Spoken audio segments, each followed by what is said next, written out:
नमस्कार दोस्तों, मैं धर्मेंद्र पांडे आप सभी का आपके YouTube चैनल कंप्यूटर स्कॉलर्स में बहुत बहुत स्वागत करता हूं।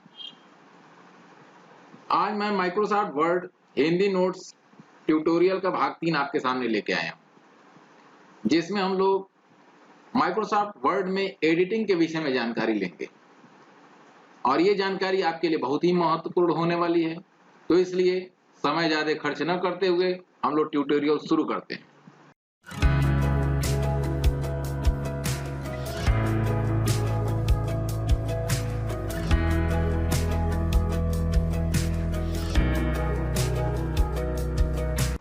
दोस्तों, एडिटिंग के इस भाग में हम लोग देखेंगे कि इंसर्शन पॉइंट को डॉक्यूमेंट में एक स्थान से दूसरे स्थान पर कैसे मूव किया जाता है।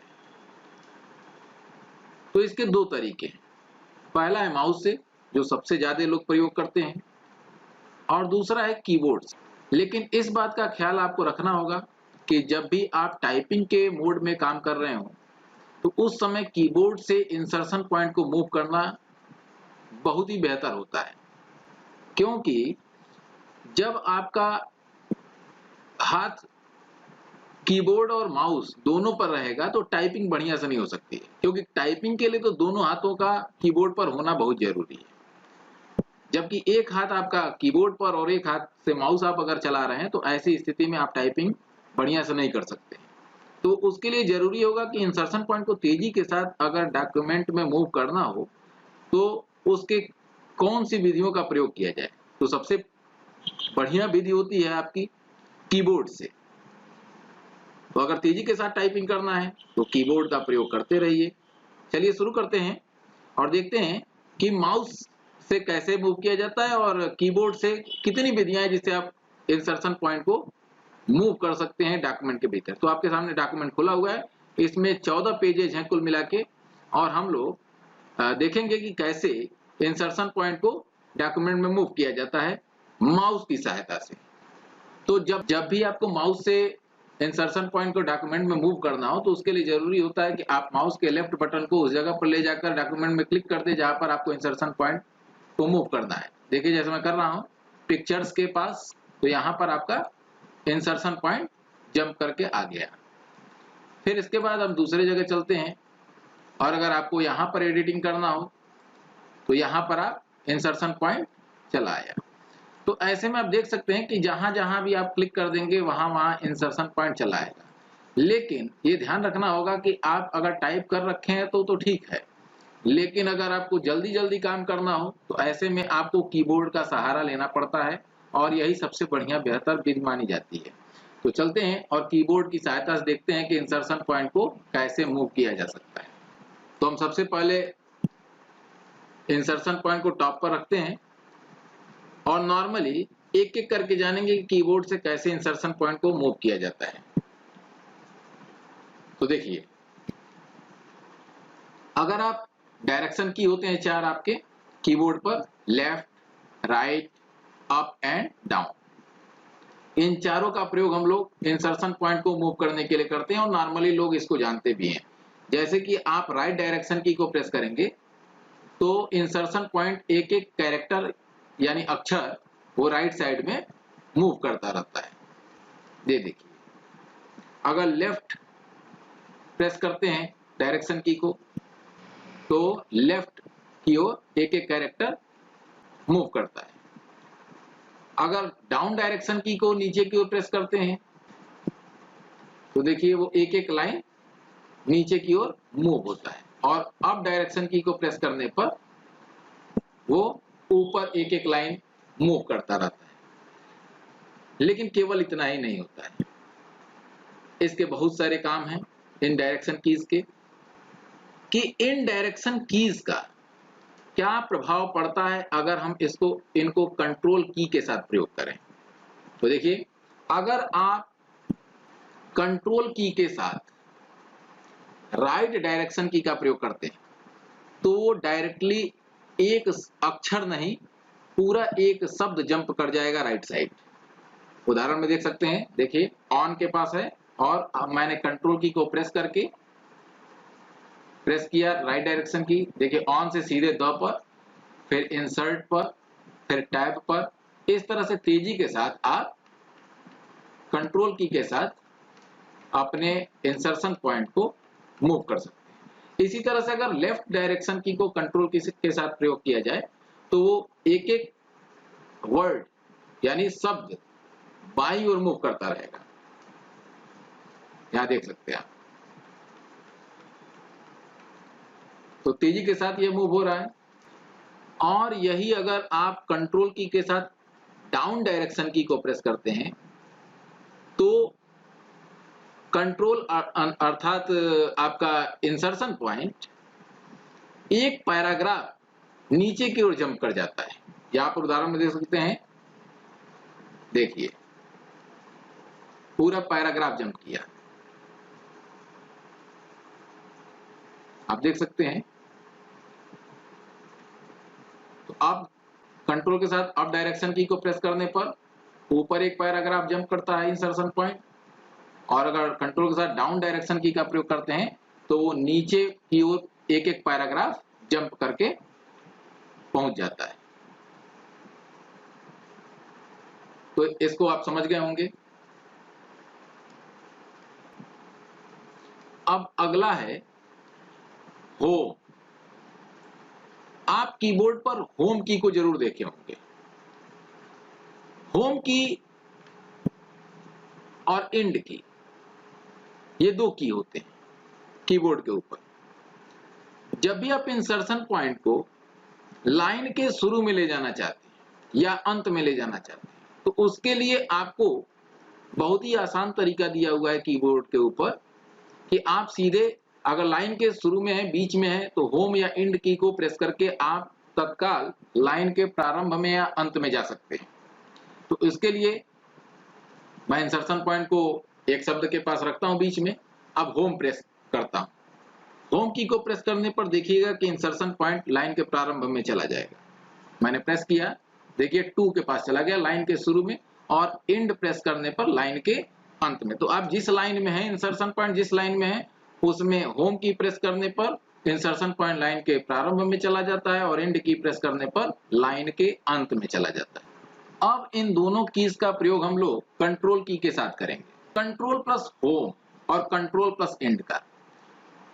अगर हम यहां पर हैं, आप देख सकते हैं डॉक्यूमेंट में, आप एक ही बार में जंप करके डॉक्यूमेंट के अंत में पहुंचना चाहते हैं तो उसके लिए आपको कंट्रोल के साथ एंड की को प्रेस करना होता है। जैसे ही हम कंट्रोल प्लस एंड की को प्रेस करते हैं हम डॉक्यूमेंट के अंत में पहुंच जाते हैं।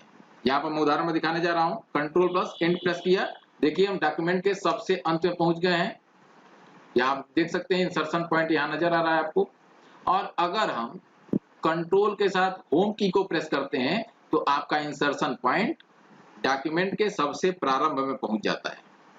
ये देखिए पहले नंबर पेज पर यहां पर देख सकते हैं, और अगर कंट्रोल एंड करते हैं तो 14वें नंबर पेज पर यहां पर आप देख सकते हैं पहुंच गए। यानी अगर आप एक ही बार में पहुंचना चाहते हैं तो कंट्रोल प्लस होम या कंट्रोल प्लस एंड का प्रयोग कर सकते हैं। ये दोनों ही बहुत ही इंपॉर्टेंट की कॉम्बिनेशन माने जाते हैं डॉक्यूमेंट में मूव करने के लिए।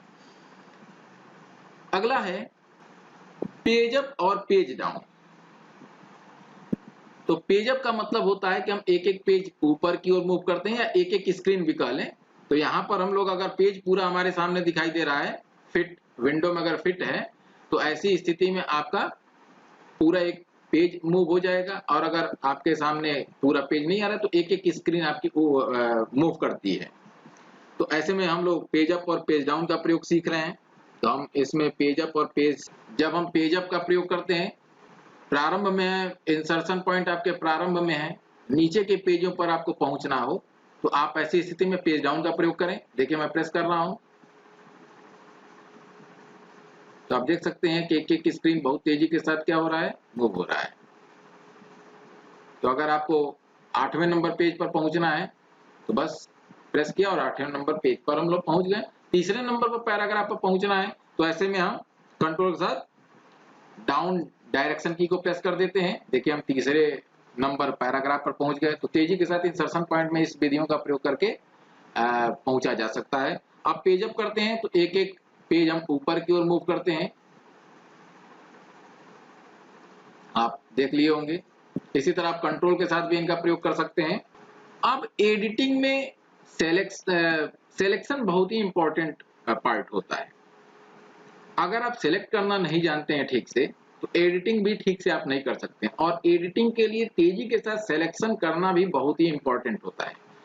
ऐसी स्थिति में आपको टेक्स्ट को या फिर इमेज को सिलेक्ट करना होता है। तो एडिटिंग मुख्य रूप से हम लोग टेक्स्ट की करते हैं वर्ड प्रोसेसर में। तो माइक्रोसॉफ्ट वर्ड एक वर्ड प्रोसेसर है, और इसे हम लोग समझ सकते हैं कि इसमें ज्यादा से ज्यादा टेक्स्ट होते हैं और इसमें कहीं ना कहीं गलतियां होती रहती हैं। एडिटिंग का मतलब क्या होता है कि गलतियों में सुधार कर लेना एडिटिंग कहलाता है। संपादन, जिसे हम लोग नॉर्मली हिंदी भाषा में कहते हैं कि ये संपादन करते हैं, तो संपादन का मतलब ही होता है एडिट करना या फिर उसे सुधार करना। तो एडिटिंग में सुधारात्मक कार्य किया जाता है, और अगर आप सुधार करने की प्रक्रिया तेजी के साथ करते हैं तो आप डॉक्यूमेंट को तेजी के साथ बढ़िया तैयार कर सकते हैं। तो चलते हैं, क्योंकि एक वर्ड का एक रूल है, फर्स्ट सेलेक्ट देन डू। तो पहले सेलेक्ट करिए फिर करिए। जो भी आपको कमांड चलाने हैं, जैसे कॉपी का, मूव का, ये तमाम तरह के कमांड्स जो होते हैं वो पहले सिलेक्शन पर ही निर्भर करते हैं। तो ऐसी स्थिति में आपको पहले सेलेक्ट करना अनिवार्य होता है, और फिर आप उस काम को करते हैं। तो चलते हैं और सिलेक्शन की बारीकियों को समझते हैं। तो सिलेक्शन भी दो तरीके का होता है, माउस से भी हो सकता है और कीबोर्ड से भी हो सकता है। हाँ, यहाँ पर ये ध्यान रखना है आपको कि सिलेक्शन की जो प्रक्रिया होती है वो माउस से बेहतर होती है। माउस से आप बेहतर सिलेक्शन कर सकते हैं, लेकिन हम जानेंगे दोनों ही विधियों से कि कैसे कैसे सिलेक्शन करते हैं। और कभी कभी तो कीबोर्ड और माउस का ही सहारा लेना पड़ता है सिलेक्शन करने के लिए।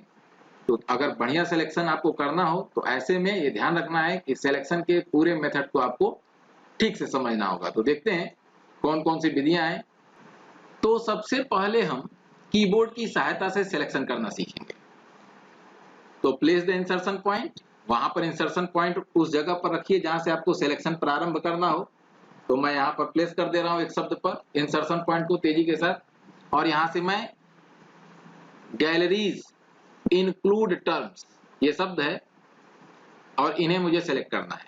तो मैं सिलेक्शन करने के लिए शिफ्ट की को प्रेस करते हैं। पहले ध्यान रखिए, कीबोर्ड से अगर सिलेक्शन करना हो तो शिफ्ट की को दबाए रखिए, दबाए रखकर, और उसके बाद जिधर आपको सिलेक्शन करना हो, 4 डायरेक्शन कीज दिए हुए हैं, चारों में से किसी एक का प्रयोग आवश्यकता अनुसार कर सकते हैं। तो मैं अगर राइट डायरेक्शन की को प्रेस करूंगा तो आपका एक एक अक्षर दाहिनी ओर ये सेलेक्ट करता जाएगा। तो शिफ्ट की को दबाकर और उसके बाद आप राइट डायरेक्शन की को प्रेस करिए। देखिए एक एक अक्षर क्या होता जा रहा है, सेलेक्ट होता जा रहा है, देख सकते हैं। और अगर लेफ्ट की को प्रेस करते हैं तो ये एक एक अक्षर बाईं ओर सेलेक्ट करता है। तो बात आपको समझ में आ गई होगी, ये ज्यादातर लोग कर भी लेते हैं। अब आगे चलते हैं। शिफ्ट के साथ अगर डाउन डायरेक्शन की को प्रेस करते हैं तो इंसर्शन पॉइंट जिस स्थिति पर है वहां से आप एक एक लाइन नीचे की ओर सिलेक्शन कर सकते हैं। देखिए मैं शिफ्ट की को प्रेस करके डाउन डायरेक्शन की प्रेस कर रहा हूं, तो आप ये देख सकते हैं कि एक एक लाइन आपका सेलेक्ट हो गया। तो इस तरह से आप सिलेक्शन की प्रक्रिया को बढ़ा सकते हैं।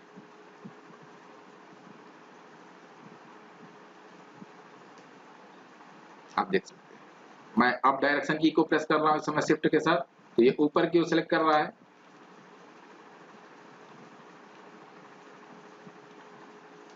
आपको समझ में आ गया होगा। अब अगर सिलेक्शन में अब शिफ्ट के साथ होम की को प्रेस करके सिलेक्शन करना सीखेंगे, तो ये बहुत ही तेजी के साथ तो इंसर्शन पॉइंट के पोजीशन से वो लाइन के प्रारंभ तक सिलेक्शन कर देता है। जैसा कि यहाँ पर उदाहरण में देख सकते हैं, मैं शिफ्ट की को प्रेस करके होम की प्रेस कर रहा हूं, ये लाइन के प्रारंभ तक सिलेक्ट कर दिया। उसी तरह से अगर लाइन के अंत तक आप सिलेक्ट करना चाहते हैं तो शिफ्ट के साथ एंड की को प्रेस करिए।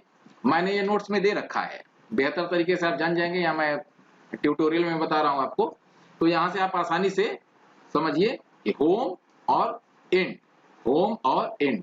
इंसर्शन पॉइंट जिस स्थिति में है, अगर लाइन के प्रारंभ में है तो वहां से एंड प्रेस, शिफ्ट के साथ एंड प्रेस करने पर वो पूरी लाइन को ही सिलेक्ट कर लेता है।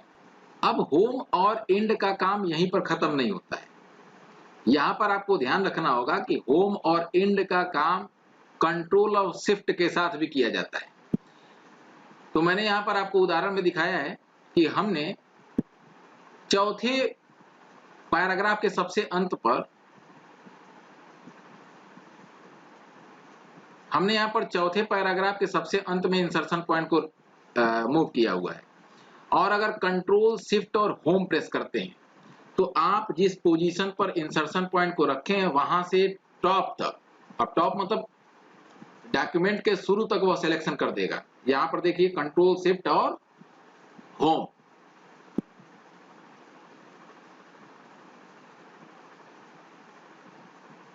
यहां पर आप देख सकते हैं कि पूरा यहां से लेकर और यहां तक। अब मैं थोड़ा सा और दूसरे तरीके से समझाऊं कि यहाँ कंट्रोल शिफ्ट और होम, तो देखिए लाइन के डॉक्यूमेंट के प्रारंभ तक इसने सिलेक्शन कर लिया, और अगर यही मैं इसी पोजीशन से कंट्रोल शिफ्ट और एंड को प्रेस करता तो डॉक्यूमेंट के लास्ट तक एक ही बार सिलेक्शन कर लेता। तो कभी कभी क्या होता है कि हम डॉक्यूमेंट के बीच में होते हैं, वहां से कई पेजेस को सिलेक्ट करना होता है, तो ऐसी स्थिति में हम लोग माउस से ड्रैग करके सिलेक्ट करते हैं, जो ठीक विधि नहीं होती है, काफी समय लगता है इसमें। तो ऐसे में हम लोग कंट्रोल शिफ्ट और एंड का प्रयोग कर सकते हैं, या नीचे की लास्ट तक, लास्ट मतलब डॉक्यूमेंट के अंत तक सेलेक्ट करने के लिए कंट्रोल शिफ्ट प्लस एंड, और अगर जिस पोजीशन पर इंसर्शन पॉइंट है उससे ऊपर तक सेलेक्ट करने के लिए control plus shift plus home की का प्रयोग करते हैं, और उससे हमारा तेजी के साथ सिलेक्शन हो जाता है। अब कीबोर्ड से अंतिम सिलेक्शन करने की विधि कंट्रोल प्लस ए होती है, इसीलिए देखिए मैंने जितने भी पेजेज हैं उसको छोटे रूप में यहाँ पर प्रदर्शित कर रखा है, जिससे आपको समझ में आ जाए कि कंट्रोल प्लस ए करने से क्या होता है। कंट्रोल प्लस ए शॉर्टकट की को प्रेस करने पर डॉक्यूमेंट में चाहे जितने भी पेज हो वो एक ही बार पूरे सिलेक्ट कर लिए जाते हैं। तो यहाँ पर मैं कंट्रोल प्लस ए शॉर्टकट की को प्रेस करूंगा, देखिए पूरा डॉक्यूमेंट सेलेक्ट हो जाएगा। आप इससे समझ गए होंगे कि कंट्रोल प्लस ए का मतलब होता है ये सेलेक्ट ऑल का शॉर्टकट होता है। इसमें डॉक्यूमेंट में जितने भी आपके पेजेज होंगे वो सभी के सभी और उसके कंटेंट्स आपके सिलेक्ट कर लिए जाएंगे, चाहे कुछ भी हो, टेक्स्ट हो, इमेज हो, वो सब कुछ उसमें आपके सिलेक्शन में सम्मिलित कर लिए जाते हैं। तो ये बात आपको समझ में आ गई होगी। अब यहाँ पे बात करते हैं माउस से सिलेक्शन की। देखिए दोस्तों, माउस से सिलेक्ट करते समय इस बात का ध्यान रखना होता है कि केवल अकेले माउस से भी सिलेक्ट किया जाता है, और साथ में माउस के साथ कीबोर्ड शॉर्टकट का भी प्रयोग करते हैं हम लोग। तो ऐसे में सिलेक्शन प्रारंभ करते हैं हम लोग।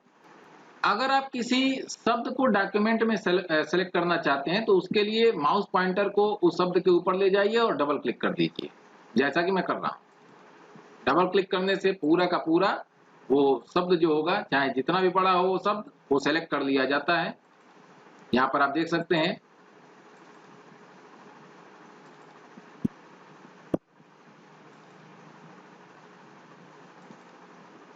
तो किसी शब्द को सिलेक्ट करने के लिए माउस से डबल क्लिक करते हैं।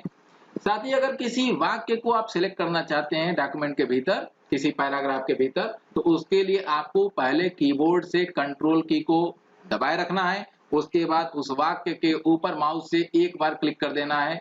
देखिए जैसे मैं यहाँ कर रहा हूँ क्लिक, ये पूरा का पूरा यहाँ से लेकर यहाँ तक आपका फुल स्टॉप लगा हुआ है वो सिलेक्ट कर लिया गया।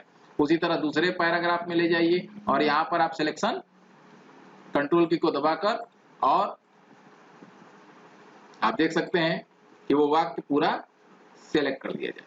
अब आपको ये ध्यान नहीं रखना है कि कहाँ तक वो वाक्य है और कहाँ से शुरू हो रहा है, बस उसके कुछ शब्दों को ही देखकर हम उस वाक्य में कहीं क्लिक कर सकते हैं, लेकिन ध्यान रखना है कीबोर्ड से कंट्रोल की को दबाए रखना है, तब लेफ्ट बटन से सिंगल क्लिक कर देना है, वो वाक्य सेलेक्ट कर लिया जाएगा। अब आगे बात करते हैं, अगर लाइन सेलेक्ट करनी हो तो बहुत लोग ये नहीं समझ पाते हैं कि सिलेक्शन बार क्या होता है। तो यहाँ देखिए ये सिलेक्शन बार होता है, ये नहीं, इसके लेफ्ट का देखिए, यहाँ पर माउस पॉइंटर का आकार ऐसे है और यहाँ पर जाने के बाद आईपी में बदल रहा है। तो ये पूरा का पूरा एरिया जो है सिलेक्शन बार कहा जाता है। इस सिलेक्शन बार के ऊपर माउस पॉइंटर को ले जाकर हम बहुत तरह के सिलेक्शन कर सकते हैं। तो पहला क्या तरीका है, पहले चलते हैं और देखते हैं कि अगर आपको एक लाइन सेलेक्ट करनी हो तो उस लाइन के सीध में माउस पॉइंटर को सिलेक्शन बार पर ले जाइए और क्लिक कर दीजिए। देखिए ये पूरी तरह से सिलेक्ट कर दिया गया। इस लाइन को सिलेक्ट करनी है, यहाँ पर क्लिक कर दिया, सिलेक्शन बार पर उस लाइन के सीध में ले जाना है और बस क्लिक कर देना है, आपका सिलेक्शन कर लिया जाएगा उस लाइन का। दूसरा है, अगर आप इस पर डबल क्लिक करते हैं, माउस किसी एक पैराग्राफ को सिलेक्ट करना हो तो पैराग्राफ के लेफ्ट साइड में माउस पॉइंटर को सिलेक्शन बार पर ले जाइए और उसके बाद डबल क्लिक कर दीजिए। डबल क्लिक करने से जिस पैराग्राफ के सामने आपने माउस पॉइंटर को रखा है वो पूरी तरह से सिलेक्ट कर लिया जाएगा। तीसरा, अगर माउस पॉइंटर से ट्रिपल क्लिक कर देते हैं तो पूरा डॉक्यूमेंट यहाँ पर देखिए सिलेक्ट कर दिया गया। पूरा डॉक्यूमेंट यहाँ पर क्या हो चुका है, सिलेक्ट कर लिया गया है। तो यहाँ पर आपको ध्यान रखना है कि अगर सिलेक्शन बार पर, ये कंट्रोल ए जैसा है कि अगर आप कंट्रोल ए करते हैं तो पूरा डॉक्यूमेंट सिलेक्ट हो जाता है, ठीक वैसे ही यहाँ पर आप माउस से ट्रिपल क्लिक करके सिलेक्शन बार के ऊपर और पूरे डॉक्यूमेंट को सिलेक्ट कर सकते हैं। पूरा डॉक्यूमेंट आपका सिलेक्ट कर लिया जाएगा। तो ये रहा। एक दूसरा तरीका होता है पैराग्राफ को सिलेक्ट करने का, और वो तरीका है ट्रिपल क्लिक। तो जिस पैराग्राफ में आपको सिलेक्शन करना हो वहां पर माउस पॉइंटर को ले जाइए उस पैराग्राफ के ऊपर और ट्रिपल क्लिक कर दीजिए। ट्रिपल क्लिक यानी 3 बार क्लिक करने से आपका पूरा पैराग्राफ सिलेक्ट हो जाता है, और उस पैराग्राफ के बाईं ओर ले जाने पर डबल क्लिक करके सिलेक्शन बार के ऊपर भी आप पैराग्राफ को सिलेक्ट कर सकते हैं। बात करते हैं वर्टिकल सिलेक्शन की। वर्टिकल सिलेक्शन में आप टेक्स्ट को वर्टिकली सिलेक्ट कर सकते हैं। जैसे कि यहाँ पर मैं आपको दिखा रहा हूं, आप इस तरह का सिलेक्शन भी कर सकते हैं। इस तरह के सिलेक्शन में आप केवल उतने ही टेक्स्ट को सिलेक्ट करते हैं जितनी की आपको आवश्यकता होती है, चाहे वो किसी लाइन में हो या पैराग्राफ में हो, इसका कोई फर्क नहीं पड़ता है। जबकि नॉर्मली अगर आप कोई सिलेक्शन करते हैं जैसे कि इस तरह से, तो आप देखेंगे कि पूरी लाइन की लाइन सेलेक्ट होने लगती है। तो ऐसे में आप वर्टिकल सिलेक्शन से केवल वही भाग सेलेक्ट कर लेते हैं टेक्स्ट का जितना आप सेलेक्ट करना चाहते हैं। इसके लिए दोस्तों करना क्या होगा कि इसके लिए बस आपको कीबोर्ड से अल्ट की को दबाए रखना है, यानी अल्ट की को छोड़ना नहीं है, उसको दबाए रखकर और उस दिशा में ड्रैग कर दीजिए जिस दिशा में सिलेक्शन आपको करना होता है। जैसे कि आप इसको देख लीजिए, जितने हिस्से में आपने सिलेक्शन किया, ड्रैग किया है, उतने हिस्से को ही केवल सिलेक्ट किया जा रहा है। चाहे वो टेक्स्ट का छोटा भी भाग हो सकता है, बड़ा भाग हो सकता है, और जितना चाहे उतना ही भाग केवल सिलेक्ट कर सकते हैं। तो ये आपको बात पूरी तरह से समझ में आ गई होगी। अब बात करते हैं कॉन्टिजियस और नॉन कॉन्टिजियस सिलेक्शन की। कॉन्टिजियस सिलेक्शन का मतलब ये होता है कि जब आप कोई सिलेक्शन करते हैं तो उसमें आप जहां तक माउस को ड्रैग करते हैं या की को प्रेस करते हैं तो उसके बीच में आने वाले सारे टेक्स्ट सेलेक्ट हो जाते हैं। जबकि नॉन कॉन्टिजियस सिलेक्शन में आप एक दूसरे से दूर स्थित टेक्स्ट को भी सेलेक्ट कर सकते हैं। उदाहरण के लिए अगर हम देखें तो मान लीजिए आपने ये टेक्स्ट सेलेक्ट किया, उसके बाद आप इससे दूर यहाँ पर स्थित किसी टेक्स्ट को सिलेक्ट करना चाहते हैं, उसी तरह से यहाँ पर किसी टेक्स्ट को सिलेक्ट करना चाहते हैं। इस तरह का सिलेक्शन तब ज्यादा उपयोगी होता है जब आप एक साथ कई हेडिंग्स के ऊपर एक ही तरह की फॉर्मेटिंग अप्लाई करना चाहते हैं। तो उस समय उन सारे हेडिंग्स को आप सिलेक्ट कर सकते हैं साथ एक और उन पर एक ही तरह की फॉर्मेटिंग अप्लाई कर सकते हैं। ऐसा करने के लिए आप नॉन कॉन्टिजियस सिलेक्शन का प्रयोग कर सकते हैं। नॉन कॉन्टिजियस सिलेक्शन करने के लिए दोस्तों सबसे पहले आपको उस टेक्स्ट को सिलेक्ट कर लेना है जिसको सिलेक्शन में शामिल करना होता है। जैसे मैंने यहाँ क्विक स्टाइल्स ये सेलेक्ट किया। उसके बाद जब एक बार आप सिलेक्शन कर लेते हैं तो कीबोर्ड से कंट्रोल की को होल्ड कर ले यानी दबा ले।